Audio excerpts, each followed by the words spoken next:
रचना करतार ने ऐसी बनाई है, इसमें 9 दरवाजे तो एक्सटर्नल कर दिया, 2 आँख, 2 नाक, 2 कान, 1 मुंह, 1 टट्टी का रास्ता, 1 पेशाब का रास्ता, 9 दरवाजे जिनको मूल इंद्रिय दरवाजे कहते हैं। 9 के बाद ये 10वां दरवाजा दोनों आंखों के बीच में मुर्शिद नैनो बीच में भी है, ये इंटरनल है। ये दरवाजा आप संसार का काम करने के लिए बनाया गया है। संसार को देखोगे, कान से सुनोगे, जबान से सूंघोगे, मुंह से आप इसका स्वाद लोगे, टट्टी पेशाब मल मूत्र का काम करोगे आप। ये 9 दरवाजे, लेकिन ये 10वां दरवाजा इंटरनल। जब ये 10वां दरवाजा खुलता है तो ब्रह्मांड दिखाई देता। यही साइंस ऑफ सोल का मूल भेद है। ये 10वीं गली 10वां दरवाजा जिसका खुल जाए उसको स्वर्ग, वैकुंठ, देवी देवता, ईश्वर, ब्रह्म यहीं से दिखाई देते। इतनी बड़ी दूरबीन है। आप कहोगे किसके किसके अंदर है? इसका उत्तर है कि सबना मैं साचा धर। कहा सबके अंदर है। गाय बैल कुत्ता बिल्ला नहीं, लेकिन जो मनुष्य बने, इसीलिए रामायण में लिखा बड़े भाग मानुष तन पावा। मनुष्य शरीर की महिमा गाई गई और कहा कोई भी है, लंगड़ा, लूजा, अंधा, बहरा, बीमार, अपाहिज, हिंदू, मुसलमान, लंदन, अमेरिका, इस संसार की आदमी की आबादी आज 8 अरब है। पूरी दुनिया की आबादी आज 8 अरब। इसमें तमाम जाति, धर्म, देश के लोग हैं। इस 8 अरब में कोई भी ऐसा औरत, मर्द, बच्चा, बच्ची नहीं है जिसके अंदर ये दिव्य दृष्टि न हो। बस ये है कि भाग्य से जिसकी खुल जाए इसको दिव्य दृष्टि। अब देखो संजय की दिव्य दृष्टि, चूंकि योगी पुरुष थे, योगी पुरुष के पास स्पिरिचुअल पावर थी। संजय को न पूजा करना पड़ा, न पाठ करना पड़ा, न साधना करनी पड़ी। आज व्यास जी ने अपनी तरफ से प्रदान कर दिया। संजय देखने लगे और जब महाभारत का युद्ध शुरू हुआ, सेनाएं खड़ी हो गई। राजा धृतराष्ट्र ने कहा संजय बयान करो, आज युद्ध की शुरुआत होने जा रही। संजय वाच, यहीं से श्रीमद् भागवत गीता की शुरुआत हो रही है। वाच माने बोले। संजय ने कहा, संजय बोले, हे महाराज, धर्म क्षेत्र कुरुक्षेत्र, धर्म क्षेत्र कुरुक्षेत्र के मैदान में कौरव पांडव दल आमने सामने खड़े हो गए हैं। हे महाराज, कुछ ही मिनट के अंदर बिगुल बजेगा। सूर्य महाराज आसमान में चमकने जा रहे हैं, युद्ध की शुरुआत होने वाली है। तब तक संजय कहते, महाराज एक घटना घट गई है। अर्जुन और कृष्ण दोनों सेनाओं के बीच में रथ लेकर खड़े हो गए हैं। हे महाराज, एक और चमत्कार हो गया। अर्जुन ने अपना गांडू धनुष से फेंक दिया है, पटक दिया जमीन पर। अब संजय देख भी रहे, सुन भी रहे। कहा महाराज, अर्जुन कह रहे हैं कि हे केशव, मैं युद्ध नहीं लड़ूंगा। राजा धृतराष्ट्र बड़े खुश हो गए। कहा तब मालूम पड़ता है कि बिना लड़ाई के ही कौरवों की, मेरे पुत्र दुर्योधन की विजय हो जाएगी। लेकिन कहा ना महाराज, योगेश्वर श्री कृष्ण जी अर्जुन को प्रेरित कर रहे हैं, चढ़ा रहे हैं। जैसे किसी को चढ़ाया जाए, लड़ो लड़ो, हम तो आई है पीछे से। तब राजा धृतराष्ट्र को भगवान के ऊपर गुस्सा आ जाता। कभी भगवान के को क्या पड़ी, हम राजाओं को मरवाना चाहते हैं? ये क्या मेरे घर का नासिक है? जब अर्जुन नहीं लड़ना चाहता तो कृष्ण को क्या पड़ी है कि अर्जुन को चढ़ा रहे हैं? मालूम पड़ता है मेरे कुल वंश का नाश ही करवा कर ग्वाला छोड़ेगा। ग्वाला कह दिया, ग्वाला तो थे। दुर्योधन ने भी भरी सभा में गाली दिया था, तुम ग्वाला हो, जीवन भर तूने गाय चराई, राजाओं को ज्ञान देने आ गए, पकड़ो इस ग्वाले को गिरफ्तार कर लो। जब हस्तिनापुर गए थे तब भी गाली दिया था। कहा दुर्योधन हरि को बांधने चला, बांधने के लिए सिपाही लेकर गिरफ्तार करके जेल में डाल दो, नहीं बात पाए थे। राजा धृतराष्ट्र कहते ग्वाला पीछे पड़ गया है। मालूम पड़ता राजवंशों का नाश ही करवा देगा। राजा धृतराष्ट्र कहते संजय देखते चलो गौर से क्या हो रहा है आगे घटनाक्रम। संजय सुना रहे, राजा धृतराष्ट्र सुन रहे हैं, भगवान को बोल रहे, अर्जुन प्रश्न पूछ रहे और वेद व्यास जिसको लिपिबद्ध कर रहे। घटना देखो, व्यास जी अपने आश्रम में बैठ करके गंगा के किनारे अपने आश्रम में कुटिया में इसको नोट कर रहे, नोटिस ले रहे। अगर उन्होंने इसको नोटिस न लिया होता, इतना बड़ा गीता का ज्ञान हमारे आपके बीच में न होता। तो कुछ जमाने का तो कोई है ही नहीं, कौन सुनाता भगवान के ने क्या कहा था। इसलिए व्यास जी को धन्यवाद है। आगे चल करके भगवान अर्जुन को प्रेम कर रहे। अर्जुन बहुत समझाया, समय भी कम था, बहुत ज्यादा देर भी नहीं करना क्योंकि युद्ध का बिगुल बच जाएगा। सरेआम मारे जाएंगे, गांडी धनुष में उठाएंगे। अगर बिगुल बच गया तो मारे जाएंगे, फिर दुर्योधन छोड़ेगा। इसलिए पितामह चूंकि भले आदमी थे, खन्ना ना मैं बिगुल नहीं बजाऊंगा क्योंकि अर्जुन निहत्थे हैं और भगवान पिण खड़े हैं, कुछ समझा रहे। खैर अभी तुमको भगवान कोई नहीं मान रहा था। भगवान को अब हम लोग हर बात में भगवान के कहते हैं। भीष्म पितामह का भाई केशव है, वासुदेव है, कुछ हो रही बातचीत हो जाने तो खत्म हो जाए तब बिगुल बजाऊंगा। समझाते जब कहते जब भगवान श्री कृष्ण थक गए तब उन्होंने अर्जुन को डांटा जोर से, कहा तुम क्या समझते हो? हे अर्जुन, मैं कोई मामूली पुरुष नहीं हूं, मैं काल ब्रह्म बोल रहा हूं। इस हाड़ मास के शरीर में मैं काल ब्रह्म बोल रहा हूं। हे अर्जुन, काल ब्रह्म उस पुरुष को कहते हैं जो इस ब्रह्मांड का सबसे पुराना पुरुष है। मैं इस ब्रह्मांड का सबसे पुराना पुरुष बोल रहा हूं। हे अर्जुन, मैं इतना पुराना हूं कि सूरज मेरे सामने बनाया गया है, ये चंद्रमा मेरे सामने बना, ये धरती मेरे सामने बनाई गई। हे अर्जुन, मैंने इनको बनते देखा है। अर्जुन बेचारे शक पका गए। सही बात है, कोई आपका दोस्त मित्र रिश्तेदार एक आपके बीच में ऐसी लंबी डील मार दे तो आप कैसे विश्वास कर पाओगे? भगवान श्री कृष्ण को अर्जुन मानते थे, लेकिन इतनी लंबी बात कर देना कि मैंने सूरज को बनते देखा, चंद्रमा को बनते देखा, धरती मेरे सामने बनी, यहां तक अर्जुन कैसे भरोसा कर जाएंगे? अर्जुन अभी सोच रहे, सस्पेंस में आ गए, क्योंकि भगवान श्री कृष्ण की सगी बहन सुभद्रा की अर्जुन से शादी भी हुई थी, सगी रिश्तेदारी नातेदारी भी थी, खाने पीने सोने का बराबर मौका भी मिला था। भगवान कृष्ण की बाहर से अच्छाई बुराई को जान भी रहे थे, लेकिन अंदर की ये बात अर्जुन की समझ में क्या आएगी?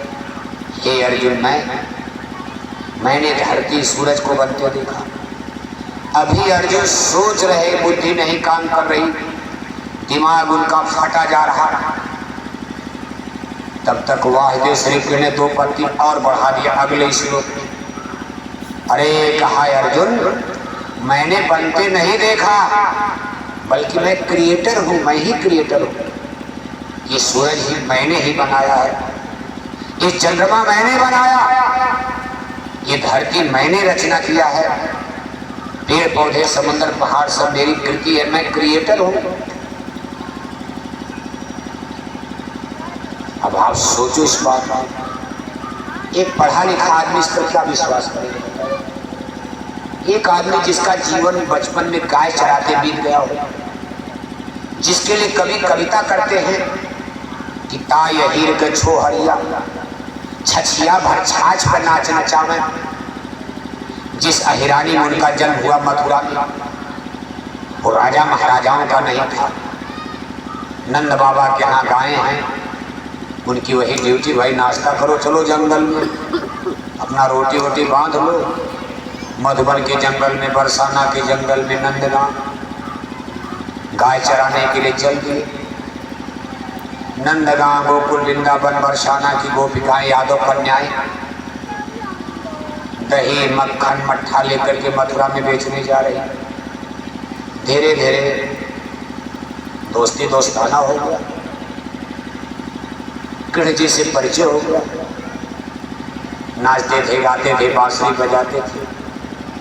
गोपिकाएं कहती कान्हा आपकी नाच बड़ी अच्छी लगती, अगर आप नाच दिखा दो हम आपको एक गिलास मट्ठा पिलाएं। क्या पिलाएंगे? छाछ माने दूध नहीं, घी नहीं, एक गिलास मट्ठा पर भगवान नाच नहीं। इसी को भगवान कहा जाता। ये पढ़ाई लिखाई हिंदी अंग्रेजी के बस की बात नहीं है, इसमें ब्रेन माइंड दिमाग फट जाता। संसार को बनाने वाला, महाभारत के मैदान में जो आज अपना परिचय दे रहा, मैं क्रिएटर हूं अर्जुन, मैं करतार हूं, आज अनपढ़ गवार यादव कन्याओं के सामने एक गिलास मट्ठा नाच दिया, एक गिलास मट्ठा मिल गया, पी लिया, ऐसे अजूरी लगा दिया, पी लिया। संसार को देने वाला आज एक गिलास मट्ठा पर गोपिकाओं के अनपढ़ गवार, गोपिकाएं उनको नचा रही हैं और आगे चलकर यही गोपिकाएं उनकी भक्त बन जाती हैं। हजारों हजार की संख्या में गोपिकाएं भक्त बनती। राधा तमाम गोपिकाएं, शादी तो उन्होंने बाद में जो किया, जिनसे शारीरिक संबंध किया, उनकी 8 रानियां अलग हैं, जिनसे उनका शादी वैवाहिक संबंध हुआ, जिनसे उन्होंने बेटा बेटी पैदा किए, जैसे सतभामा है, रुक्मिणी है, जामवंती, ऐसे 8 रानियां और उनके 59 पुत्र पैदा हुए। तोड़ दीजिए, तोड़ के नीचे गिराइए, हटाइए, गैला हो जाओ। बच्चे को बैठाइए, बैठ जाओ बच्चा, बैठो, लेकिन बैठो, अपना उठो, मार खाओगे, बैठ जाओ। 8 रानियां 59 लड़के। भगवान श्री कृष्ण के कई बेटा पैदा हुए? कई बेटा? जोर से बोलो। एक कम 60, एक कम 60, 5 दर्जन करी। 8 रानियां 59 लड़के। ये जो गोपिकाएं थी उनकी शिष्या, वैसे आप सत्संग में आए हो, भगत तो कोई बन सकता था। गोपिकाओं के साथ उनका एक अलग रिश्ता था, आत्मा ब्रह्म और जीव का रिश्ता था। उनसे उन्होंने शारीरिक संबंध नहीं किया। शारीरिक संबंध करते अहिरानी वाले मार के भगा देते, डंडा बच जाता। भगवान श्री नंदगांव गोकुल वृंदावन में हजारों हजार यादव कन्याएं आज उनके पास आ रही। रासलीला, भक्ति, भक्त और भगवान का रिश्ता, शादी ब्याह का रिश्ता अलग था। लेकिन देखो आज वो अपना परिचय दे रहे हैं, नाचने गाने वाले बच्चे, जंगल में गाय चराते चराते जिनका बचपन बीत गया, आज अर्जुन से करे, अर्जुन मैं क्रिएटर हूं, मुझको साधारण पुरुष में मत समझ लेना। 3 लोग का भार लेकर तेरे रथ पर बैठा हूं, मैं हथियार भले न उठाऊं, हे अर्जुन तेरे अंदर प्रवेश करके मैं सब पापी राजाओं का वध करवा दूंगा, तुम लोगों की रक्षा करूंगा, धर्म की विजय करवा दूंगा, तुम मुझको साधारण पुरुष मत समझो। अर्जुन ने कहा कि सो भरोसा, आपकी बात को हम झूठा तो नहीं मान सकते, लेकिन मेरे गले के नीचे ये बात नहीं कर रही। हमारी आपकी उम्र बराबर है, उम्र में कोई बहुत अंतर नहीं है। मैं ये क्या देख रहा हूं? आज तक तो मेरा दिमाग वहां तक गया ही नहीं कि मेरे सामने संसार का रचयिता खड़ा है। संसार का रचयिता जंगल में गाय चरा, जिसको दुर्योधन ने चरवाहा कह के, ग्वाला कह के गाली दिया हो। भगवान जी ने कहा ना अर्जुन, तुम्हारा दोष नहीं है, बिन देखे प्रतीत न हुई, बिना देखे विश्वास कैसे होगा। लो मैं दिखा देता हूं, चंद मिनट का समय है। कहा मैं दिखा, बहुत समय नहीं है अर्जुन, एक समस्या है, वो हमारी आपकी भी समस्या, सबकी समस्या है। ना तो माम सत्य से द्रष्टुम ने न स्पर्श चक्षुषा दिव्यम ददामि चेत् चक्षुं पश्येगमैश्रम। हे अर्जुन, इन दोनों आंखों से तुम मुझे नहीं देख पाओगे, जिस कृष्ण को देख रहे हो ये तो हाड़ मांस की शरीर है, नासवान है, लेकिन मेरा चेतन स्वरूप, ईश्वरी स्वरूप, ब्रह्म स्वरूप, उसको दिव्य चक्षु के द्वारा देखा जाता। वही बात आ गई जो व्यास जी ने दिव्य आंख, दिव्य चक्षु संजय को दिया।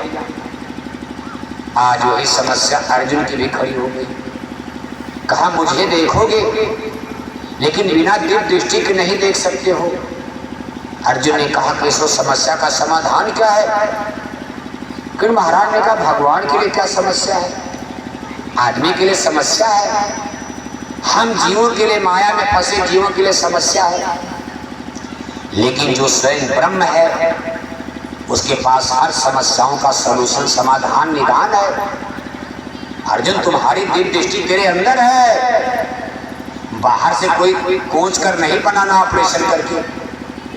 तेरे अंदर दिव्य दृष्टि है, बंद हो गई है, माया ने बंद कर दिया, मेरी प्रबल माया ने। माया महाठगनी हम जाने, छोड़द ग्रंथि जानि खागराया, विघ्न ने करो तब माया। अगर अर्जुन तुम खोलने जाओगे माया खड़ी हो जाएगी, नहीं खोलेगी। लेकिन चूंकि माया जीत, माया मेरे अधीन है, इसलिए जब मैं खोलूंगा तो माया कुछ नहीं बोलेगी। तुम बैठ जाओ रथ पर, आंख बंद करो, ये बाहर की आंखें बंद कर लो थोड़ी देर के लिए। जब तीसरी खुल जाए तब इसको भी खोल देना, लेकिन जब तक तीसरी नहीं खुलती बाहर की बंद कर लो। और अर्जुन इस दिव्य के खुलने की शर्त है, कंडीशन है, सदा से अनादि युग से चली आ रही। आपके लिए भी यही शर्त है कि मन बुद्धि चित्त का कंसंट्रेशन, अपने मन को, अपने ख्याल को, अपने ध्यान को बाहर से हटा करके दोनों आंखों के बीच में कंसंट्रेट करना पड़ेगा, एकाग्र करना होगा। सबकी समस्या है, मन इतनी जल्दी एकाग्र होगा? अर्जुन बेचारे बैठ गए आंख बंद करके। जब ध्यान लगाऊं तो उनका मन युद्ध में भाग रहा है, डर लग रहा, भयभीत है। भाई आपके सामने कोई बंदूक तान दे तो आपसे कहा जाए पूजा करो, आंख बंद कर बोलो राम राम सीताराम सीताराम। आंख खोल कर देखो भाई गोली तो नहीं चल गई, अब हमको मार देगा, अब हमको मार देगा, पूजा कर पाओगे आप? अर्जुन के सामने एक बहुत बड़ा युद्ध खड़ा है। आज शाम तक कौन बचेगा कौन मरेगा कुछ पता नहीं है, और भगवान कहकर आंख बंद करके पूजा करो, ध्यान करो। अर्जुन कह घबरा करके आंख खोल दे। अरे कहा केसर, मेरा मन तो युद्ध के परिणाम पर भाग रहा, मैं भयभीत कांप रहा हूं। भगवान कहने का इसकी भी दवा मेरे पास है, एक बार तुम फिर बंद करो, मैं तुम्हारे मन को बांधने की क्षमता रखता हूं। भगवान तो मन को, माया को सबको बांध देंगे, लेकिन अब भगवान मिले तो हमारा आपका भी बंध जाए। बाकी तो ऋषि मुनि जतन का जन्म जन्म मुन जतन करा ही। ऋषि मुनि बेचारे 1000 बरस इसी तरह आंख बंद करके लगे रहे, तपस्या करते रहे, लेकिन माया ने, मन ने उनको पतित बना दिया, मट्टी पलित कर दिया। श्रृंगी को भृंगी कैलाश, नारद के पीछे पड़ गए पछाड़, पूजा करत गोरख जी को लूटा, निवृष को लूट लिया, हलवा खिलाया। ऋषि मुनियों की दुर्गति हो गई, नहीं पार हो पाए, कुछ पार हुए कुछ फेल हो गए। लेकिन आज जहां भगवान खड़े, अर्जुन को फेल नहीं होना। भगवान कहने का तुम्हारे मन को भी मैं बांध दूंगा, बैठो तो एक बार फिर बैठो। अर्जुन जब फिर बैठते हैं तो भगवान के उनके मन को कसा। भगवान के सामने मन क्या करेगा? हमारे आपके सामने तो मन शेर से भी बलवान है, हमको आपको घोट जाएगा। बड़ा बैरी ये मन घट में, इसी मन ने तो संसार का नाश करवा दिया। रगड़ा झगड़ा सब कुछ मन का खेल हो रहा। लेकिन आज जब उनके मन को बांधा, जब मन ख्याल और ध्यान माया की मंडी बाजार से हटा और ये ध्यान अंदर में केंद्रित हो गया, यह फोर्स बना, फोर्स, ताकत। अर्जुन का ब्रह्मांड फट जाता, जैसे बादल फट गए, सूरज चमकने लगे, कोहरा छट गया, सूरज चमकने लगे। जब तक कोहरा है, बादल है, सूरज नारायण नहीं दिखाई दे रहे। जैसे लगा कि ब्रह्मांड फट गया, दिव्य दृष्टि खुल गई। अर्जुन सामने देख रहे, देवी देवता ईश्वर ब्रह्म। फिर भगवान के बैकुंठपुर में जाकर उनकी चतुर्भुज रूप को निहारते मनमोहनी स्वरूप। अरे कहा कि ईश्वर, महाराज मुस्कुराते, कहा देखो मैं ये हूँ। तुम उसको मृत्यु लोक में कुछ समझ रहे थे। मेरा घर, मेरा देश देखो कितना सुंदर है।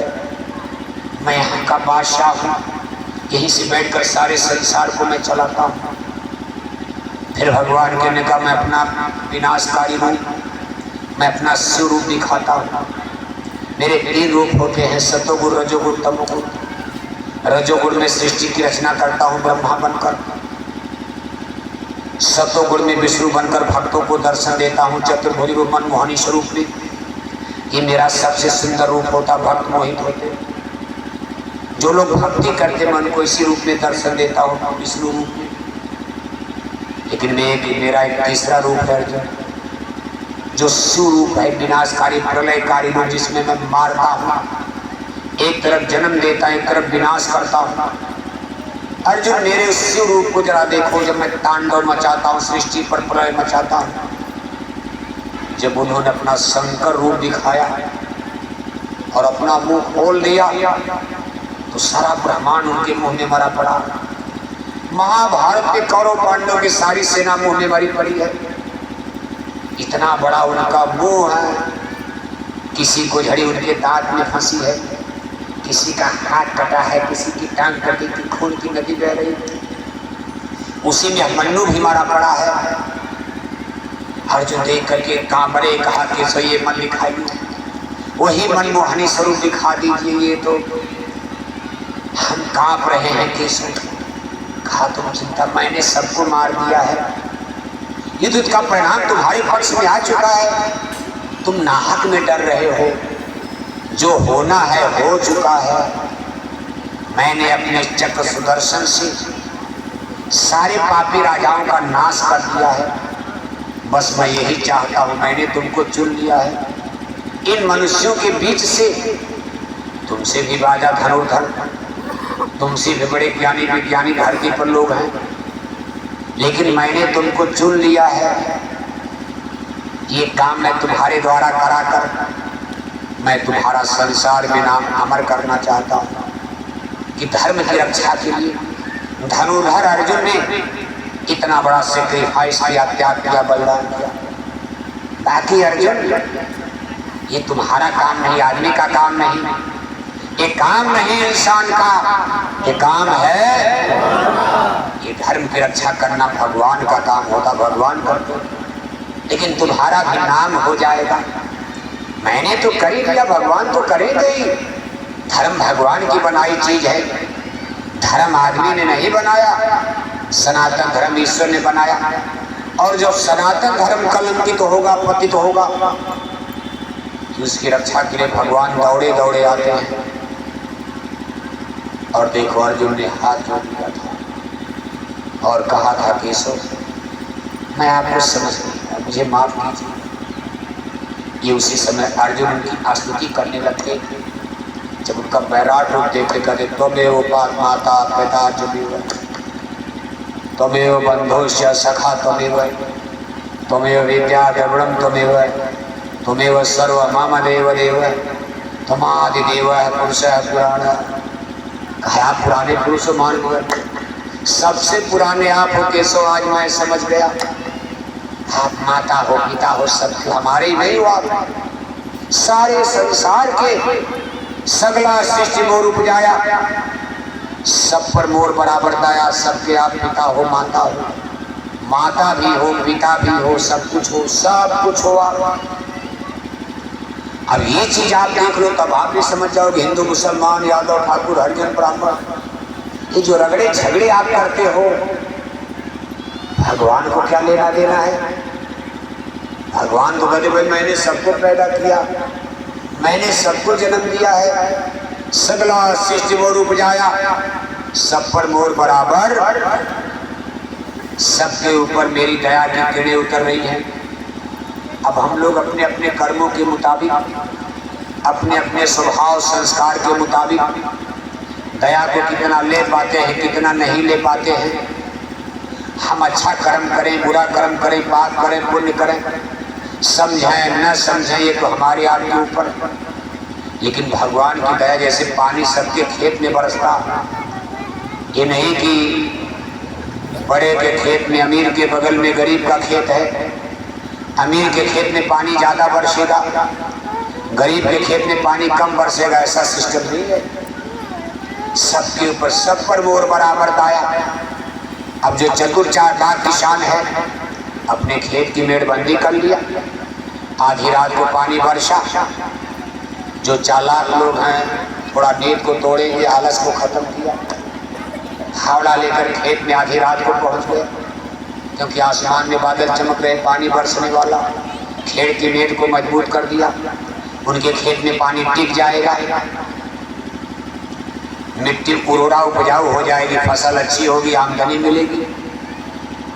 और आधी रात को देख रहे बिजली चमक रही, पानी बरसने वाला, लेकिन वो आलस नींद को नहीं तोड़ पाए, आलस कर गए, कहा सो लो देखा जाएगा, सोते रह गए।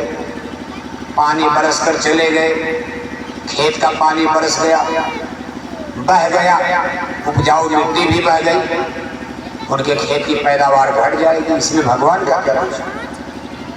भगवान आपके खेत की मेड़ बांधने आएंगे, मेड़ बांधने में आपको हाथ दे दिया है, हाथ दिया है, फाड़ा उठाओ, मेड़ अपनी अपनी मेड़ बांधो। आप पानी आप नहीं बरसा सकते हो, भगवान बरसाएंगे।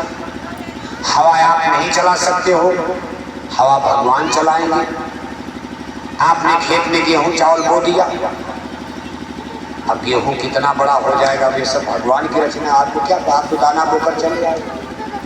अब उस दाने में कितने कल्ले निकलेंगे, कितना बड़ा पेड़ हो जाएगा। एक बरगद के छोटे दाने में, आम के छोटे दाने में देखो कितने बड़े बड़े पेड़, उसमें कितने फल बनेंगे, कितना आपको बेनिफिट लाभ मिलेगा। अब ये सब काम तो उस क्रिएटर पर है। आपका काम सिर्फ यही है कि मिट्टी को जोत जात करके आप बीज बो दो, समय पर सिंचाई निराई गुड़ाई करते रहो। थोड़ा भगवान का भरोसा करोगे तो ट्यूबवेल भी नहीं चलाना होगा, डीजल पेट्रोल आपका बच जाएगा। अगर एटा के लोग मान जाओ बात को तो समय से बादल आएंगे, आप गेहूं बोकर घर चले आओ, तब तक बादल बरस जाएंगे, सिंचाई हो गई। एक महीना के बाद फिर बादल आएंगे, दूसरी सिंचाई हो गई, फिर जरूरत पड़ेगी, फिर बादल आएंगे, तीसरी से तो गेहूं काटने चले जाओ, बो कर जाए फिर काटने चले जाओ। और अगर आसमान के बरसात से आपके गेहूं की सिंचाई होने लगे तो आपको यूरिया, डाई सल्फेट ये खादें कम डालनी पड़ेगी। आपका गेहूं इतना बढ़िया अगर बरसाती पानी बराबर मिले। ये पानी तो सब जहरीले पानी, लेकिन ये चीज होगी, भारत में होती थी। लेकिन जब आप सनातन धर्म को समझ जाओ, सनातन धर्म क्या है? अंडा खाना सनातन नहीं है, मछली खाना सनातन धर्म नहीं है, शराब पीना सनातन धर्म नहीं है। आज एटा में हिंदू लोग देखो क्या करते हैं, ज्यादातर हिंदुओं ने मांसाहारी धर्म को पकड़ लिया, शाकाहारी धर्म को मानने वाले हिंदू कम हो गए। मंदिर में टन टन घंटी घंटा बजाए जा रहे, हरे रामा हरे कृष्णा कीर्तन गाए जा रहे, चंदन तिलक टीका लगाए जा रहे, गंगा गोदावरी नहाए जा रहे, अखंड रामायण पढ़े जा रहे, जय श्री राम नारा लगाए जा रहे, और एक एक किलो मछली, एक एक किलो अंडा खाए जा रहे, 10-10 बोतल शराब। बताओ ये कौन सा धर्म खड़ा कर दिया? भगवान राम ने कभी मांस खाया था? भगवान योगेश्वर श्री कृष्ण जी महाराज मांस खाते थे। रामायण गीता भी भागवत शास्त्र पुराण में कई मांस खाना लिखा है। लेकिन आज जरा हिंदुओं का धर्म देखो, हिंदू लोग अब ये कह रहे हैं कि मछली खाते रहो, मंदिर में घंटी घंटा बजाते रहो, जय श्री राम नारा लगाते रहो और शराब की बोतल को पीते रहो। बस एक काम करो कि मुसलमानों को बेटा से बाहर कर दो, सनातन धर्म बच जाएगा। क्या कह रहे हैं? वो कहते सनातन धर्म की समस्या केवल यही है, इन मुसलमानों को भारत से बाहर कर दिया जाए, बस सनातन धर्म बच जाएगा। लेकिन जय गुरुदेव मिशन का मानना है कि सनातन धर्म की रक्षा के लिए आपको मांस और शराब की दुकानों को बंद करवाना पड़ेगा। मुसलमान समस्या नहीं है, सनातन धर्म की सबसे बड़ी समस्या अंडा मछली मांस शराब है, गंदे विचार है, अशुद्ध है, चिंतन है। मुसलमान क्या नुकसान कर रहे हैं आपका? मुसलमानों को भी समझा दिया जाएगा। मुसलमान तो उतनी शराब भी नहीं पीते हैं बेचारे, हम पूरा हिंदुस्तान घूमते रहते हैं, हमने आज तक कहीं मुसलमानों के शराब का ठेका नहीं देखा। मुसलमान बिजनेस व्यापार में हिंदुओं से पीछे नहीं है, कहीं कहीं बहुत आगे हैं। मुसलमान हर व्यापार करते हैं, पैसा भी बहुत है, लेकिन कहीं हमने मुसलमानों को शराब का ठेके का व्यापार करते नहीं देखा। हमने बिहार में पूछा ये शराब के ठेके ज्यादा कौन चलाते हैं? लोगों ने कहा यादव लोगों का ठेका, हिरानी का ठेका है। बिहार की हिरानी आप जानते हो बहुत बड़ी है। हमने मध्य प्रदेश में पूछा ये शराब के ठेके कौन चलाते हैं? लोगों ने कहा शुक्ला बंधुओं का ठेका है, ज्यादातर शुक्ला माने ब्राह्मण। हमने राजस्थान में पूछा ये शराब का ठेका ज्यादा कौन चलाता है? लोगों ने कहा राजपूत ठाकुरों का ठेका ज्यादा है। हमने हरियाणा में पूछा ये शराब का ठेका ज्यादा कौन चलाता है? लोगों ने कहा जाट लोग ज्यादा चलाते हैं। एटा में पूछा जाएगा तब क्या बताएंगे? एटा में पूछा जाए यहाँ शराब के ठेके पर सबसे ज्यादा कब्जा किसका है? तो लोग कहेंगे हिरानी का कब्जा है। हो सकता है इसमें जोगी राज में हिरानी कम हो गई हो, लेकिन और सरकार में तो हिरानी का कब्जा एटा में शराब के ठेके। कभी आप इस पर विचार करते हो? मुसलमान शराब का ठेका नहीं चलाते, किसी मामले में तो हिंदुओं से अच्छे हैं। ब्राह्मण होकर शराब का ठेका, पूजा करते हो मांस खा रहे हो, पूजा करके दारू शराब पी रहे रामायण पढ़कर, और कहते हो बस मुसलमानों को निकाल तो सनातन आ जाएगा। ये कहाँ का न्याय है? ईश्वर इसको माफ करेगा? मुसलमानों के निकालने के पहले आप ही निकल जाओगे। 700 वर्ष भारत में मुसलमानों ने राज किया, उन्होंने कहा हिंदुओं को मार डालो। क्या हिंदू मर गए? बहुत मारा होगा। अत्याचार की कहानियां पढ़ी जाती हैं। 700 वर्ष मुसलमानों ने भारत पर जुर्म किया, लेकिन क्या हिंदू खत्म हो गए? दिल्ली बगल में थी, दिल्ली तो एटा से बहुत नजदीक, लेकिन एटा में आज भी कितने हिंदू हिरानी नहीं बच गए। 250 वर्ष अंग्रेजों ने राज किया, कहा पूरे भारत को ईसाई धर्म में बदल दो, बदल पाए? आप जो सोच रहे हो नहीं होने वाला है, कोई किसी को नहीं मिटा पाएगा। मिटाने वाले पहले ही मिट जाओगे। जिसको ईश्वर चाहेगा वही जो कुछ होगा, बाकी इंसान मनुष्य किसी को न मार सकता न जिला सकता। ये सब ईश्वर और भगवान के हाथ में चलता है जो कुछ होना। लेकिन हम आपसे पूछ रहे हैं, जोर से बोलना, फैसला करना, फैसला होने जा रहा। अंडे खिलाकर शराब पिलाकर कोई माई का लाल भारत में राम राज ला पाएगा? अरे इतना जोर से बोलो, इतना जोर से बोलो कि आपकी आवाज कम से कम लखनऊ तक पहुंच जाए। दिल्ली नहीं, दिल्ली पहुंचाने से कोई बहुत फायदा नहीं है, लेकिन लखनऊ अगर पहुंच गई तो हो सकता थोड़ा सा आशा है। बहुत आशा तो लखनऊ से भी नहीं है, क्योंकि माननीय जोगी साहब को राजा बने 8 बरस हो चुका। 8 बरस। वैसे माननीय जोगी साहब बीड़ी तक नहीं पीते हैं, साधु सन्यासी हैं, गोरखपीठ के महंत हैं, गुरु गोरखनाथ के नाथ संप्रदाय के धर्म गुरु हैं, गोरख में उनका मठ है, आश्रम है, बहुत बड़े महात्मा हैं, शुद्ध शाकाहारी हैं, गिरुआ वस्त्र पहनते हैं। ये नहीं कि मुख्यमंत्री बन के सूट बूट टाई कोट में आ गए। अगर जोगी साहब को विदेश भी जाना होगा गिरुए पहन के जाएंगे, और नेता लीडर तो धोती उतार के पैंट पहन लेते विदेश के लिए पैजामा उतार कर, लेकिन जोगी साहब विदेश भी जाएंगे अगर तो गिरुआ धारण करके ही जाएंगे। ऐसे जोगी साहब से थोड़ी बहुत 10% आशा आज भी बनी बची हुई हमारी माने जय गुरुदेव मिशन की। इसलिए आप जोर से आवाज लगा, हो सकता है उनके कान में आवाज चली जाए। आप इतने जोर से आवाज लगाओ कि ये मशीन पकड़ ले, भाई हल्ला हो रहा है इटाल में। हमारी आवाज तो मशीन में जा रही है, लेकिन आपकी आवाज जब जोर से बोलोगे तब हल्ला आएगा। तो कम कम हल्ला से पता चलेगा बहुत जनता बोल रही है, नहीं तो लोग सोचेंगे कोई बोरा बोरी वाला अकेले चिल्ला रहा, पकड़ के जेल में डाल दो। लेकिन जनतंत्र जनशक्ति होती है। वैसे गुरु महाराज को तो जेल में डाला था एक बार लोगों ने, इसलिए जोर से बोलो आप। अंडे खिलाकर शराब पिलाकर कोई माई का लाल भारत में राम राज ला पाएगा। आपकी तो कुछ आवाज पकड़ लिया मशीन टिक बोल रही। ये आवाज ईटा की अहिरानी से आवाज आ रही है। और भी पार्टियों के लिए इस पर विचार करेंगे, अहिरानी में कुछ और होने जा रहा है।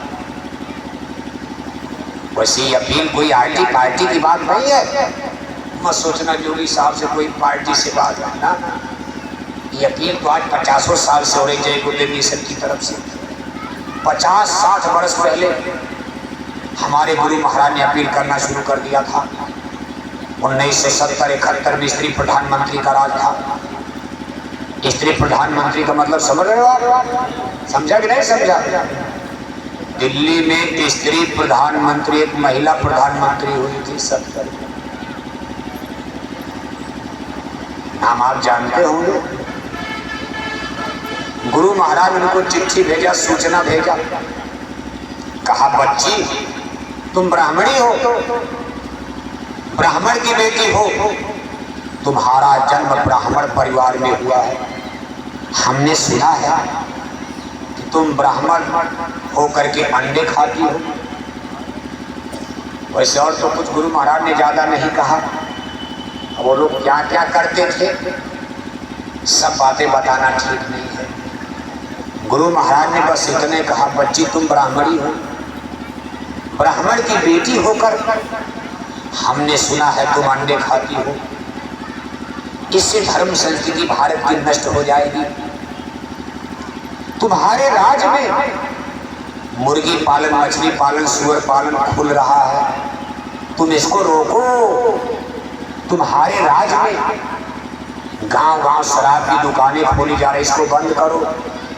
तुम्हारे राज में नसबंदी गर्भपात परिवार नियोजन का कानून बना दिया गया।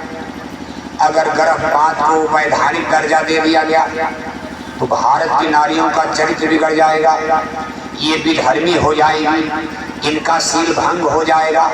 फिर सती सावित्री, सीता, अनुसुईया, कर्णावती, दुर्गावती, पद्मावती का इतिहास खत्म हो जाएगा भारत में। तुम देश के राजा हो, राजा का कर्म है जनता को रोटी, कपड़ा, मकान, न्याय रक्षा के साथ साथ धर्म की रक्षा करना भी राजा की ड्यूटी होती है। साधु महात्मा तो करेंगे, लेकिन राजा को साधु संतों का साथ देना चाहिए। ये जो तुम काम कर रही है धर्म संस्कृति के खिलाफ जा रहा है। मुसलमानों के लिए बूचड़ खाने, गाय बैल मारने का तो पहले से खुला हुआ है। हम तो उसको बंद करवाने की बात कह रहे हैं कि मुसलमानों का भी बूचड़ खाना, गाय बैल भैंस मारने का भारत में बंद करवा दो। वो तो बंद हुआ नहीं, पहले से चल रहा। तूने हिंदुओं को भी विधर्मी बनाने का ऐसा रास्ता निकाल दिया कि भारत की हिंदू जनता भी मुर्गी पालन, मछली पालन, सुअर पालन, गांव गांव शराब की दुकान खोलकर भी धर्मी हो जाएंगे, फिर भारत की धर्म संस्कृति चौपट हो जाएगी। स्त्री प्रधानमंत्री देखो, विनाश काले विपरीत बुद्धि, जैसे रावण को समझाया माने, मानने को कौन कहे, इमरजेंसी लग गई तब तक गुरु महाराज को ही पकड़ के जेल में डलवा दिया, पैरों में बेड़ी लगवा दिया। इतनी इतनी तकलीफें सजाएं। खैर आगे चल करके कांग्रेस का सुपड़ा उत्तर प्रदेश में साफ हो गया। 7-7 में चुनाव में नए प्रधानमंत्री बन गए 77 में, माननीय मोरारजी देसाई। ये भी जात के ब्राह्मण थे, गुजराती ब्राह्मण। गुजराती लोग ज्यादा शाकाहारी होते, हम तो गुजरात बहुत जाते, देखो अभी चल रहे हैं, आगे जाएंगे द्वारिकापुरी तक जाना हमको, भगवान श्री कृष्ण की द्वारिकापुरी तक जाएंगे। बहुत बढ़िया हिरानी है जिसको आप सौराष्ट्र कहते हो। गुजरात के पश्चिमी जिलों को मिलाकर सौराष्ट्र प्रदेश, जिसमें द्वारिकापुरी आता है, कच्छ भुज, जहाँ एक बार बहुत बड़ा भूकंप आया था, वहाँ आज भी बहुत बड़े बड़े यादवों के गांव और तमाम यादव सत्संगी बन चुके हैं गुरु महाराज के। आज भी आप गुजरात में जाओ, गांव का गांव शाकाहारी मिलेगा। यानी आज भारत में परसेंटेज के रूप में नंबर 1 पर शाकाहार में गुजरात है, नंबर 2 पर मीराबाई की धरती राजस्थान है। आपका उत्तर प्रदेश किस नंबर पर है? सुनोगे तो आपको गुस्सा आ जाएगा। शाकाहार मांसाहार में उत्तर प्रदेश का जहाज में काशी है, जिसमें अयोध्या है, जिसमें मथुरा है, इतना बड़ा महाकुंभ लगने जा रहा प्रयागराज है। ये उत्तर प्रदेश किस पायदान पर चला गया? नंबर 1 पर गुजरात, नंबर 2 पर राजस्थान है। मोरारजी देसाई देखो, गुजराती मूल के ब्राह्मण थे, जन्म के लोग शाकाहारी होते, जैसे हमारे प्रधानमंत्री माननीय मोदी साहब, ये भी देखो गुजरात से आते हैं, ये भी बीड़ी तक नहीं पीते, शुद्ध वेजिटेरियन लाइफ सिस्टम। प्रधानमंत्री मोदी जन्म के साथ, वहाँ के लोग ज़्यादा मिलेंगे आपको सब। कभी गुजरात जाना, यही यूपी बिहार वाले गए हैं नौकरी वोकरी करने, अहमदाबाद सूरत तो गड़बड़ कर दिया। बाकी गुजराती लोग बिजनेस टाइप होते हैं। वहीं के देखो गांधी महात्मा थे गुजरात के, शाकाहारी, लंदन पढ़ने गए, मांस नहीं खाए, शराब नहीं पिया। उन लोगों का संस्कार ही अलग है।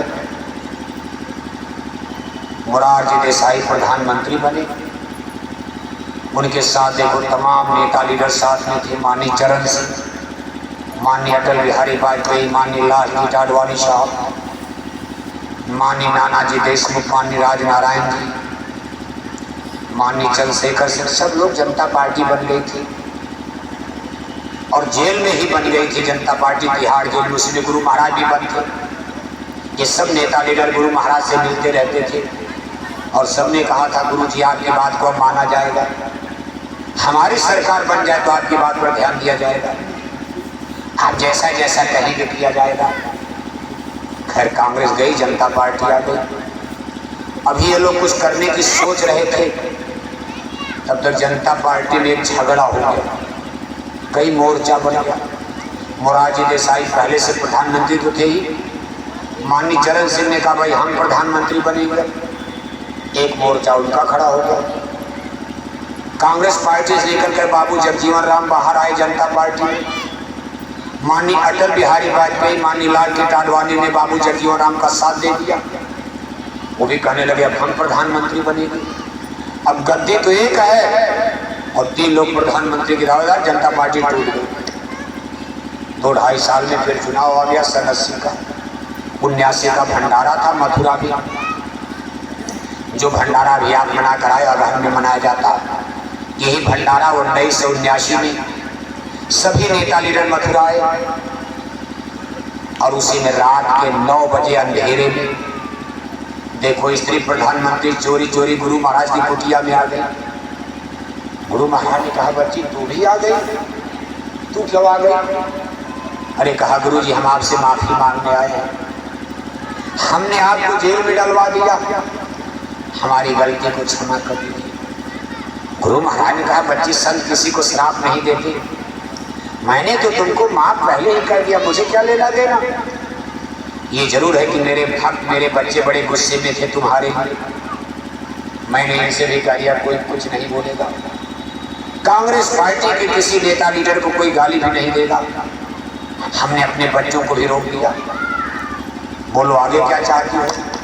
अब उनका माफी मांगना तो बहाना था, असली मतलब उनका कुछ और था। अरे कहा, गुरुजी अब चुनाव होने जा रहा है, अब की बार हमारा विरोध मत कीजिएगा, हमारा सपोर्ट मत कीजिए, विरोध भी मत कीजिएगा, आप न्यूट्रल हो जाइए और हमको आशीर्वाद दे दिए, एक बार और मौका दे दीजिए, हमको एक बार और राजा बना। गुरु महाराज ने हाथ उठा दिया था। आपको सुनकर ताज्जुब होगा, गुरु महाराज ने हाथ उठा दिया। जिन्होंने जेल में डाला इनको संत कहते हैं, महात्मा कहते हैं, और देखो फिर भारत के प्रधानमंत्री बन गए। गुरु महाराज ने जरूर कहा था, बच्ची अगर तुम प्रधानमंत्री बनोगी, बताओ दोबारा इमरजेंसी लगाओगी। अरे कहा ना, कान पकड़े। कहा गुरु जी अपने, कहा ठीक है तुम जाओ, लेकिन कोई धार्मिक मुद्दा हो तो हमसे भी बात कर लिया करो। धर्म के बारे में तुम नहीं जानती हो, तुम स्कूल बनाओ, अस्पताल बनाओ, फैक्ट्री लगाओ, कारखाना लगाओ, बढ़िया सड़क बनाओ, बंदरगाह बनाओ, सब करो आप, लेकिन धर्म का मुद्दा जब आता है हमसे कुछ पूछ लिया करो कि कैसे धर्म बचाए, कैसे चलेगा। कहा गुरुजी जरूर पूछूंगी, लेकिन देखो जो कहते विनाश काले विपरीत बुद्धि, समय बलवान होगा।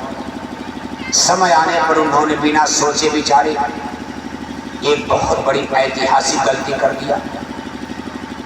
पंजाब प्रदेश अमृतसर में सिख गुरु साहिबानों के मान सम्मान में बना हुआ गोल्डन टेम्पल, स्वर्ण मंदिर, बिना सोचे विचारे उन्होंने मिलिट्री ऑपरेशन का ऑर्डर कर दिया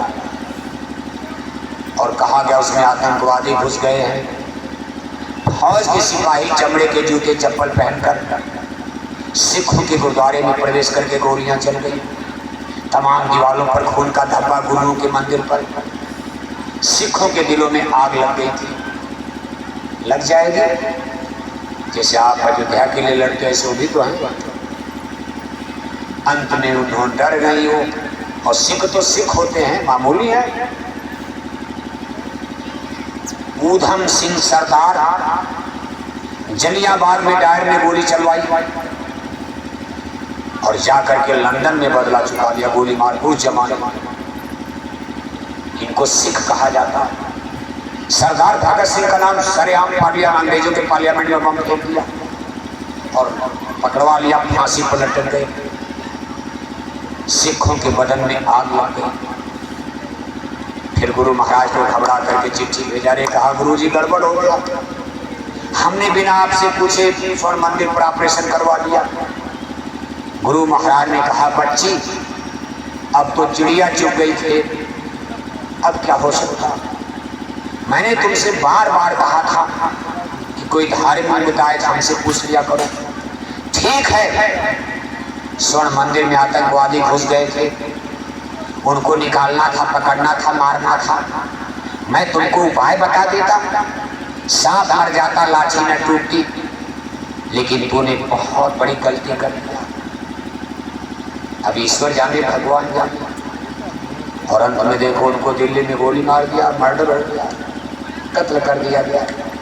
उनके एक लड़के जहाज से गिरकर पहले ही मर चुके थे, दूसरे लड़के प्रधानमंत्री बने, तमिलनाडु में लोगों ने बम से उड़ा दिया। आज कांग्रेस पार्टी देखो वेंटिलेटर पर आज तक चल रही है। आज उत्तर प्रदेश में हाल देख रहे हो आप। इसके बाद तमाम सरकारें आ रही जा रही, सोशलिस्ट आए, कम्युनिस्ट आए, डेमोक्रेट आए, रिपब्लिकन्स आए, लिबरल आए। जितनी सरकारें लखनऊ दिल्ली में आई, लगातार सबसे अपील हो रही है कि हाथ जोड़कर विनय हमारी हो जाएं सब, लेकिन एक भी सरकार ने अभी तक कोई ध्यान नहीं दिया। कितने एमपी एमएलए हम लोगों ने बना डाला, बिगाड़ डाला। कितने एमपी एमएलए बना दिया, जिता दिया, लेकिन एक दिन भी लखनऊ दिल्ली में लोगों ने ये नहीं कहा कि महात्मा गांधी का देश है, शराब के बारे में विचार किया जाए। कम से कम नेता लोग तो शराब पीना छोड़ दें, घर चलाना है। एक घर का मालिक शराब पिएगा, घर बर्बाद हो जाएगा। कम से कम किसी पार्टी को नेता, लीडर, मुख्यमंत्री को तो आवाज उठानी, भले होता ना होता। लेकिन न सोशलिस्टों ने ध्यान दिया, न कम्युनिस्टों ने ध्यान दिया। कांग्रेस तो चली गई, अब देखो नंबर आ गया, रामवादी आ गए। कौन आ गए? गांधीवादी तो गए, गांधी का नाम बेच करके खत्म कर दिया। गांधी जी की सफेद पगड़ी पर गांधीवादियों ने धब्बा लगा दिया, कलंक लगा दिया। अब आपके बीच में आ गए रामवादी, तो रामवादियों से अपील किया जाएगा। भाई जो लोग रहे उन्हीं से तो कहा जाएगा।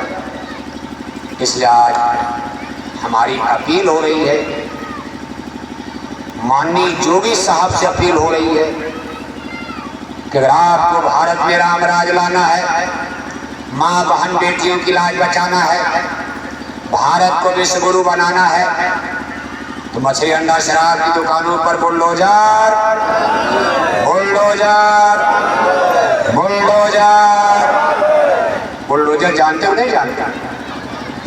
एटा में कभी आया था? नहीं आया? आया नहीं? आया नहीं? आया ईरानी में जल्दी नहीं आया। जोगी साहब चालाक, सीधी टक्कर नहीं लेंगे, सीधी टक्कर नहीं लेना चाहते। पॉलिटिशियन लोग ऐसे बेवकूफ थोड़ा ना होते, वो भी अकल बुद्धि रखते हैं। लेकिन माननीय जोगी साहब का प्रोजेक्ट है बुलडोजर। ये दिल्ली और बंबई का प्रोजेक्ट नहीं है। एक साधु सन्यासी का भारत की राजनीति में एक नया प्रोजेक्ट आ गया, बुलडोजर। कोई सुना था? कोई नेता लीडर जानता इसको? नेता लीडर चला भी नहीं सकते, हाथ कांप जाएगा। लेकिन माननीय जोगी साहब का हाथ अभी भी नहीं कांप रहा। लेकिन माननीय जोगी साहब का बुलडोजर अभी लोगों का घर गिराने में लगा हुआ। किसी का घर गिरा देने से कभी राम राज आएगा? इसलिए उनको सावधान किया जा रहा। जय गुरुदेव मिशन की तरफ से अपील भी की जा रही है और शासन सत्ता को आगाह सावधान भी किया जा रहा कि किसी का घर मत गिराओ, धोखा हो जाएगा। अगर आपको भारत में राम राज लाना है, सनातन धर्म बचाना है, तो शराब की दुकानों पर बुलडोजर। आप शराब की दुकानों पर चलाइए, मछली अंडा की दुकानों पर चला दिए, कोई नहीं बोलेगा भारत में। और कोई बोलेगा तो जय गुरुदेव मिशन तो आपके साथ है, आप ये काम कीजिए, हम साथ खड़े हैं। भारत के करोड़ों करोड़ों जय गुरुदेव मिशन के लोग, जिसमें सभी जातियों के लोग हैं, ब्राह्मण से लेकर के चूड़ा चमार, हरिजन, भंगी, पाशी, मुशार। कर्नाटक में जाओ, महाराष्ट्र में जाओ, मराठी, गुजराती, बंगाली, बिहारी। जय गुरुदेव मिशन तो बहुत बड़ा संगठन है। जो भी ये काम करेगा उसका सपोर्ट किया जाएगा, साथ दिया जाएगा। लेकिन अभी हम लोग अपील करते करते हाथ थक गया, जबान थक गई। हाथ जोड़कर विनय हमारी, हो जाए सब। अब जितने अपील हो रही है, जितने प्रचार हो रहा, उतने एटा में शराब पीने वाले घट रहे कि बढ़ रहे? अंडा खाने वाले अहिरानी में घटे कि बढ़े? अरे अहिरानी में अंडा? भगवान श्री कृष्ण को माखन चोर कहा जाता, मछली चोर नहीं कहा जाता। लेकिन एटा की अहिरानी मछली के लिए झगड़ा करते, मछली पालन पर झगड़ा हो रहा, सुअर पालन पर झगड़ा, मुर्गी पालन पर झगड़ा। विनश जैसे जदवंशियों का आपने द्वारिकापुरी में सुना था, बहुत बड़ा नुकसान हो सकता है। आपको सावधान होना पड़ेगा। देख करके दर्द भी होता, आश्चर्य भी होता। आज हमारे छोटे छोटे बच्चे कक्षा 10 पास नहीं कर पाए, शादी नहीं, ब्याह नहीं, माँ बाप की चोरी चोरी जंगल में जाके गांजा पी रहे, जंगल में जाके शराब पी रहे हैं। इनका फ्यूचर और भविष्य क्या होगा बताओ आप? ये चिंता देश के नेताओं को है, किसी एमपी एमएलए को चिंता है कि क्या होगा? ये भी राष्ट्र के, हमारे राष्ट्र के ही तो है। ऐसे सब बच्चे बिगड़ जाएंगे। अब बेटियां शराब पीती, बताओ बेटों की शराब हम लोग नहीं छुड़ा पाए इतना प्रचार करने के बाद। अब पता चला यूनिवर्सिटी में हमारी बेटियों ने भी शराब पीना, आप उनको पुलिस में डाल दिया। थाने में पुलिस के सिपाही पहले से शराब पी रहे थे, हमारी बेटियों को ले जाके आपने वहीं बैठा दिया। ये पुलिस के सिपाही कहते ले तू भी पी ले, बेटियां कहती ना बाबा हम नहीं पिएंगे। 1 महीना 2 महीना 6 महीना, अरे कौन को संगत पाई नसाई। गलत संगत में कोई कब तक बचेगा, और सच सुधरे सत्संगत पाई। अच्छी संगत में गलत भी अच्छा हो जाएगा, खराब संगत में अच्छा भी गलत हो जाता है। ये पुलिस के सिपाही थाने में पहले से शराब पीते हैं, वही बेटियां चली गई, इन्होंने भी पुलिस की नौकरी में शराब पीना शुरू किया। आपको पता ही नहीं है, सबकी बात हम नहीं कर रहे, लेकिन 1-2 मछली ही तालाब को गंदा कर देगी, भारत की धर्म संस्कृति नष्ट हो जाएगी। हमारी बेटियों के MLA बनवा दिया बेटियों को, वहाँ MLA दिल्ली लखनऊ में पहले से दारू पीते हैं, बगल में बैठ गए कुर्सी पर, वो कहते ले तू भी पी ले। अरे बाबा हम नहीं पी, अरे राजनीति करनी तो शराब पी, बिना शराब पीकर राजनीति को भी पिलाना पड़ेगा शराब। नेता बनना है तो शराब पीना है, पिलाना है। बेटियां MLA बनकर दारू पीने लगी, क्या तमाशा बना दिया, धर्म की ऐसी तैसी करके रख दिया। पहले आपको इनको पुलिस बनाने के पहले थाने में शराब बंद कराओ। आप थाने में शराब कैसे आ गई, इसका जवाब कौन देगा।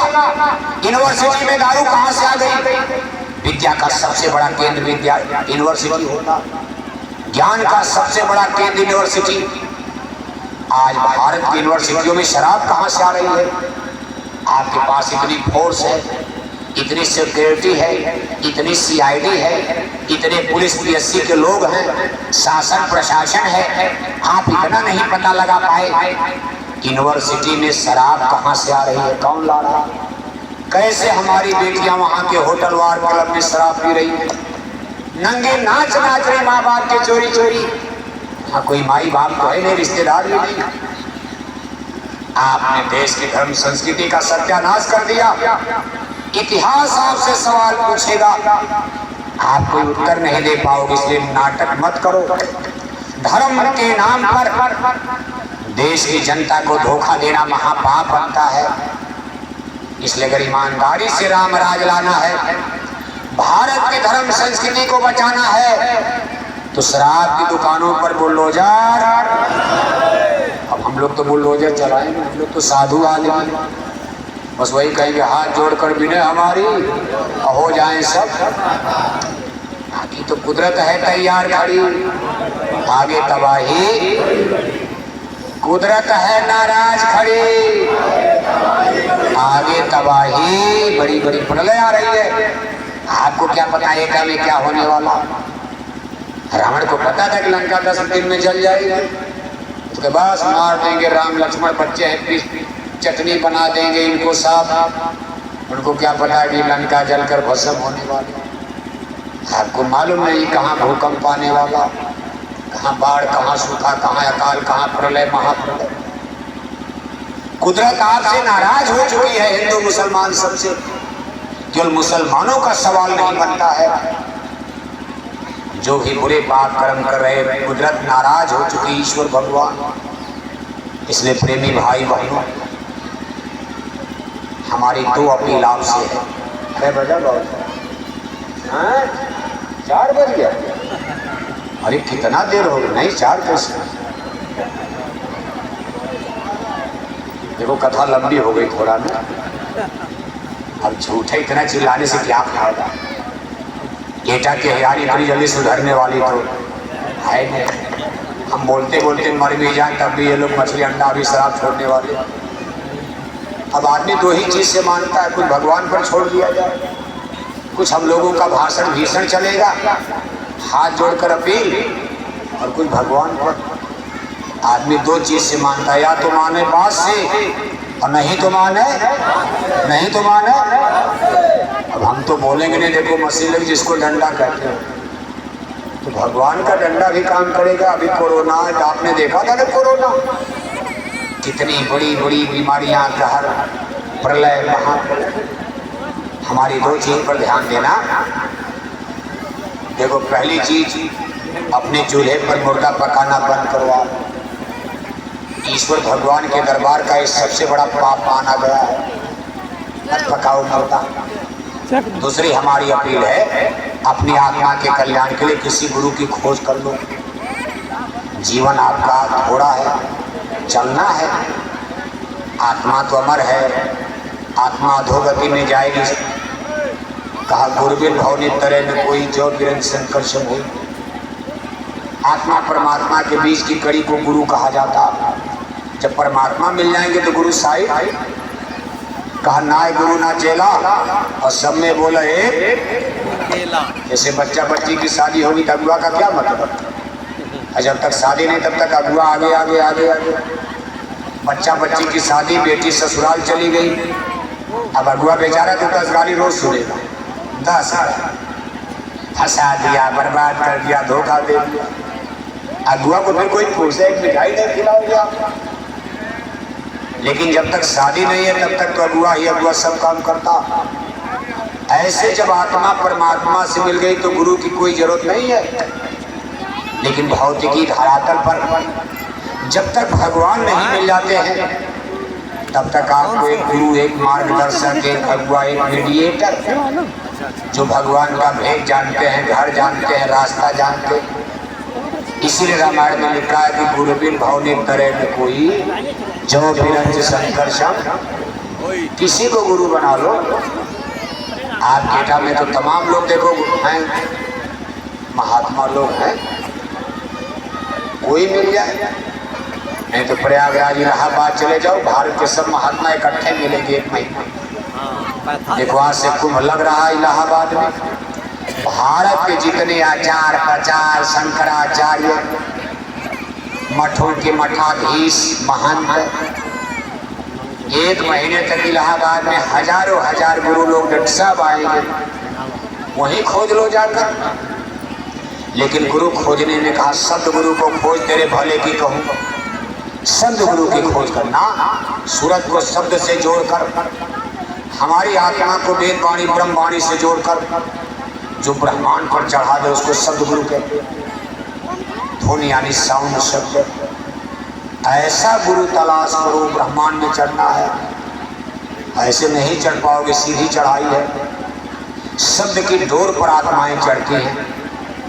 और मान लो ऐसा कोई गुरु नहीं मिलता तो मथुरा चलो आप, वहाँ देखो बड़े बड़े मेले लगते। अभी एक बहुत बड़ा मेला होली पर लगेगा 13, 14, 15 मार्च को। 2 घंटा सुबह, 2 घंटा शाम, लगातार 3 दिन वहाँ आपको सत्संग सुनने को मिलेगा। 14 मार्च को प्रातःकाल पूज्य महाराज जी का दर्शन, उनका सत्संग। नए लोगों को नामदान, गुरु दीक्षा, गुरु मंत्र भी प्रदान किया जाएगा। मंदिर के देवता से दया दुआ बरकत की प्रसाद भी बटेगी, मिलेगी। इन सारी चीज़ों का लाभ फायदा लेने के लिए आप एक बार चलो। तो वैसे जय गुरुदेव मिशन के बारे में तो आप सुनते रहते हो, लेकिन नज़दीक से देखने का कुछ मज़ा और आता। आप मथुरा चलोगे तो 4 दिन रहोगे, तो 4 दिन सत्संग सुनोगे तो सारे सस्पेंस, संशय, भ्रम आपके धीरे धीरे जितना पढ़ोगे उतने तो ज्ञान होगा। अब आप यहाँ 2 घंटा सुने, तमाम अभी भी संशय, तो 4 दिन सुनोगे तो और ज़्यादा ज्ञान था।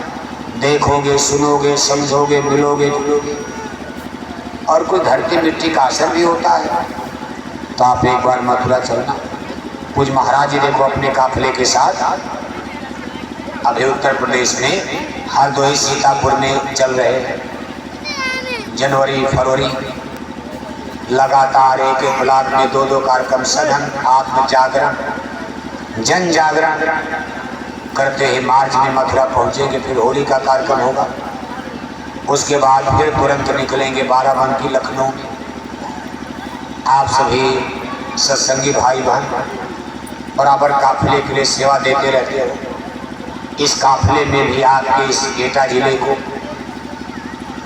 हरदोई जिले में देखो सेवा दी गई है कार्यक्रम की। लेकिन इसमें आपको सेवा भेजना है। सेवा यानी पहुंचा देना। बाकी और लोग करने वाले भंडारा उंडारा तो लोग रहेंगे, लिस्ट देख लेना। सेवादानी माने क्यों आपको सेवा भेजना, लेकिन कोई घर परिवार ना बचे जो पूज महाराज जी के काफिले के लिए कुछ न कुछ सेवा आपकी ब्लॉक अध्यक्ष के रजिस्टर में न जमा हो जाए, ब्लॉक अध्यक्ष के बाद फिर जिला में जमा हो जाएगी, जिले वाले पूज महाराज जी के पास पहुंचा देंगे, एक अच्छे पुण्य काम में आपकी सेवा लग जाएगी। भाड़ा किराया डीजल पेट्रोल पर्चा पोस्टर में इसका आपको पुण्य फल भारी मिलेगा। सब लोग सेवा देना। अब देखो इतनी ठंडी में आप लोगों ने समय दिया, इसके लिए हम आपको धन्यवाद देते हैं। और एटा में इतने लोग आ गए, ताजुब है, इतनी ठंडी में इतने लोगों का आना बहुत बड़ी बात है। एटा में तो हम लोग बहुत दिन से आ रहे हैं, लेकिन आज आपकी भीड़ देखकर दिल खुश है। और इतनी देर से आप सबसे बड़ी बात तो ये है, कितनी देर तक आप चुपचाप बैठे हो आपको पता नहीं, देखो 2.5 घंटा बीत गया। हम इसके लिए आपको कार्यक्रम के संपन्न कराने में आपके सहयोग को हम धन्यवाद देते हैं। हमारे इस गांव जवार के तमाम सम्मानित लोग, बूढ़े बुजुर्ग, भाई बहन, बच्चे बच्चियां, सबको धन्यवाद है। हम लोग देखो यहाँ रात में ही आ गए थे और हमारे माननीय डॉक्टर साहब, सामने उनका घर कोठी है, उन्हीं के सहयोग से ये कार्यक्रम हो रहा। इस कार्यक्रम के विशेष आयोजक वही हैं, उनकी कोठी में हम लोग रात भर रहे। पूरे घर परिवार के लोग, कितने श्रद्धा, कितनी भक्ति, रात भर जाग जाग कर, जबकि पानी भी बरसने लगा तब तक सबके खाने पीने सोने का इंतजाम करना, फिर सुबह सबके भोजन प्रसाद का इंतजाम करना, और फिर ये मंच लगाना, लाउडस्पीकर लगाना। हमारी महिला संघर्ष संगठन के तमाम बहनें, युवा संघर्ष संगठन के तमाम बच्चे बच्चियां, आखिर प्रचार किया होगा तब तो इतने लोग आ गए। हम सबको धन्यवाद दे रहे हैं। हमारे देखो यहाँ इस कई जिलों में काम करते रहते हैं, उपदेशक हैं हमारे भाई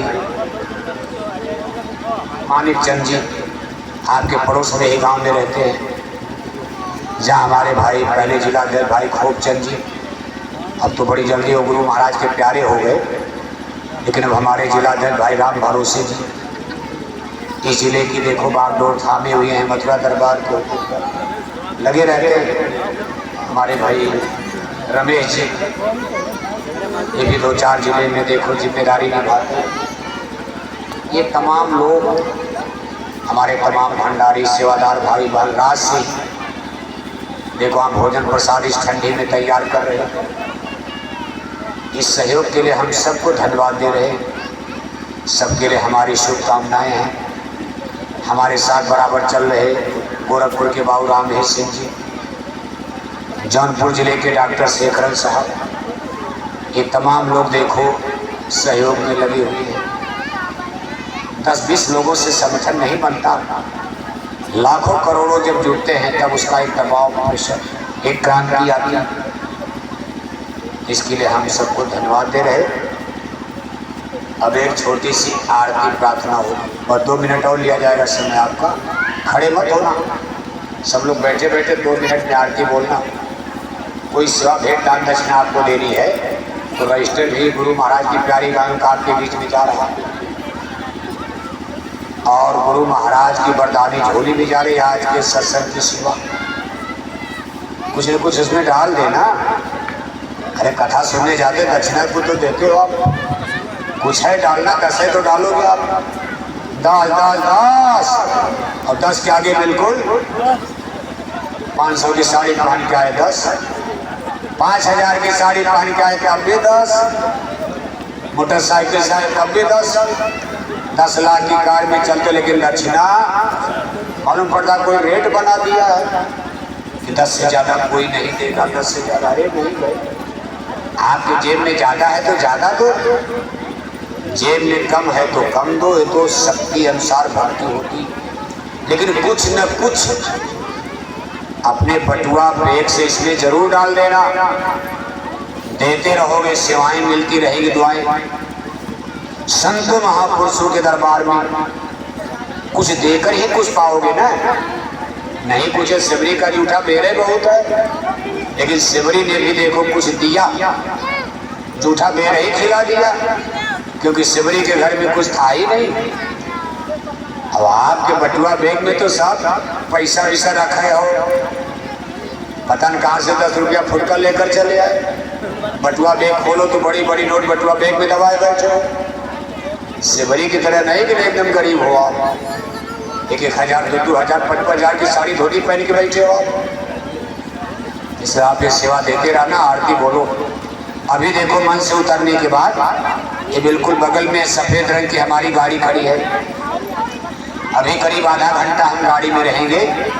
किसी भाई बहन को नज़दीक से मिलना है तो आकर के गाड़ी में मिल सकते हो। यहाँ से हमको आगरा जाना है, कल का कार्यक्रम आगरा, उसके बाद राजस्थान में चलेंगे। वैसे तो हम आपको 2 घंटा से देख रहे हैं, आप भी हमको 2 घंटा से देख रहे हो, लेकिन दरस परस मज्जन नज़दीक से मिलने जुलने का पुण्य फल फायदा अलग होता। आकर के आप गाड़ी में मिल लेना। बोलो जय गुरुदेव, जय गुरुदेव।